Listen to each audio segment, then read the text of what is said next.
Assalamualaikum dan salam sejahtera. Saya Nailia Alisha binti Akbar Shah, Ketua Kumpulan Kulai Ecovans dari Politeknik Ibrahim Sultan. Bersama saya, Puan Nur Hidayah binti Zulkifli merupakan mentor bagi projek pelancongan berasaskan komuniti ini. Kulai Experiences ialah perusahaan sosial pelancongan berasaskan komuniti yang mengetengahkan keunikan kawasan pertanian di Kulai. Kulai Experiences ialah perusahaan Soul Farm to Experience, iaitu pelancong bukan sekadar melihat tetapi merasai sendiri pengalaman kehidupan desa. Bersama komuniti, berkongsi manfaat, mewujudkan impak, Kulai Experiences membawa pelancongan yang lebih mampan dan bermakna. Objektif utama Kulai Experiences adalah untuk memperkasakan komuniti tempatan melalui pelancongan berasaskan pengalaman di kampung pertanian Kulai. Program ini juga bertujuan membentuk minda keusahawanan pelajar supaya mereka lebih berani mencipta peluang dan mengurus idea pelancongan secara praktikal. Program ini juga bertujuan memben Kulai sebagai wan destinasi pelancongan lestari lebih berani mencipta peluang dan mengurus idea impak positif kepada alam sekitar. Program ini juga bertujuan dijalankan secara berfasa dari Jun hingga Oktober mencipta peluang dan mengurus bangunan modul sehingga pelancaran.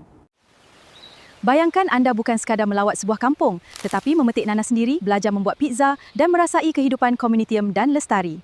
Kulai Experiences bekerjasama dengan komuniti dan rakan industri untuk membangunkan pakej berasaskan komuniti yang menawarkan pengalaman autentik, premium dan lestari. Sasaran kami merangkumi keluarga, pelajar, pelancong tempatan, korporat dan pelancong anakala pendapatan dijana melalui pakej lawatan, homestay, bengkel dan produk komuniti. Bagi memastikan operasi berjalan lancar, kos utama kami melibatkan pembangunan infrastruktur, latihan komuniti, aktivistik serta operasi harian bagi memberikan pengalaman terbaik kepada pelawat.